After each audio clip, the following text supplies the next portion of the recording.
Hello and welcome back to the garden. Autumn's a really busy time of year, and as we start to come to the end with some crops and some flowers, it's really important we start preparing for the next year's growing season.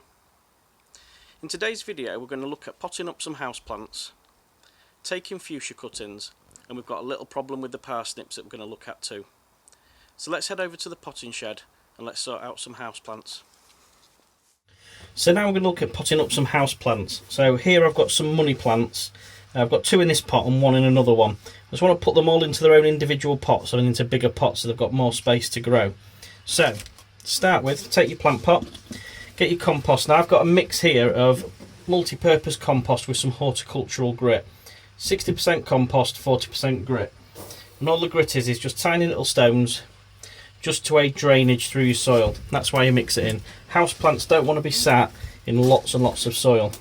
So, compost into the pot, about 3/4 of the way up, and just make sure there's a bit of a hole for the root.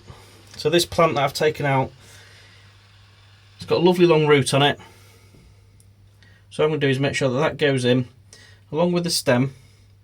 We want to make sure that root is all covered up by the compost. Then just backfill with the compost. Now what you might notice on houseplants is that you get a lot of little black flies hovering around your plants. And what that is a fungus gnat. And whilst the flies themselves don't do any harm to your plants, they lay their eggs into the soil, and it's the larvae that eat away at the roots of young plants. So if you've got them around an established plant that's older, it won't do it any harm at all. But if it's a young plant like this, it can decimate the plant.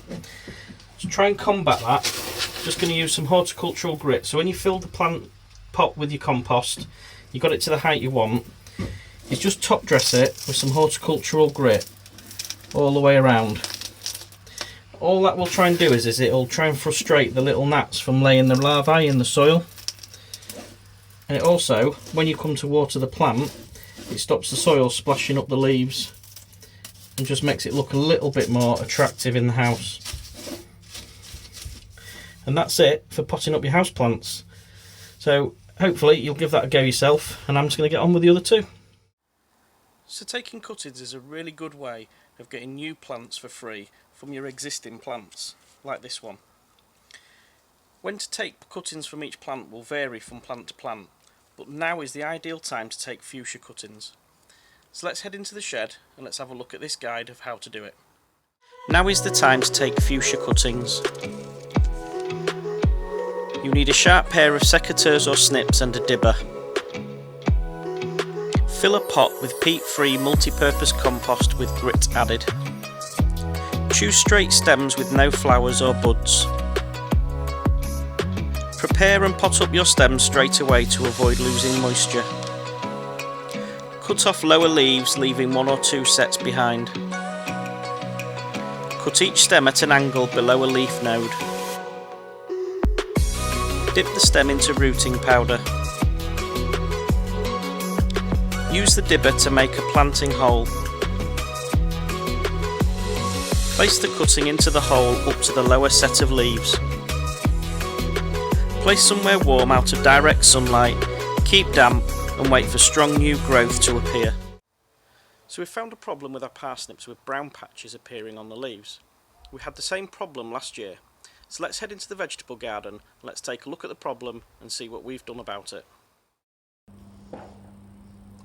So just a little problem that we've noticed on the parsnips here at Darrell's shed, and we had the same problem last year and we thought that it was parsnip blight, but we found that it's possibly not.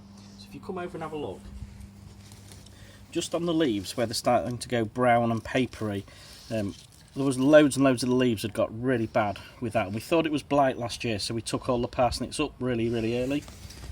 But what we found is if you look underneath on the back of the leaf, there's some little larvae there, like caterpillars. So we think it's some kind of moth that attacks the leaves, lays its eggs, and it's those larvae that are then eating the leaves, and they cause this discoloration. They don't seem to attack the actual parsnip in the ground. So the best thing to do is what we've done is the affected leaves is cut them back, right back down to the base, which if you see there, we've cut this one right back. but you do get new leaves starting to come up, as you can see there. Hopefully that won't affect the vegetable underneath the ground, but we'll let you know when we lift them later on in the year. So whilst it's really busy on the vegetable and the flower garden at the moment, just take time to sit back, look around and enjoy what you've got. The bees are certainly loving these cosmos and the sunflowers that are still going at the moment. That's it for this week. Remember to click on the links for Facebook and Instagram for more top tips and jobs for the week every Saturday. There's links at the end of this video to previous episodes. And we'll see you back in the garden next Wednesday.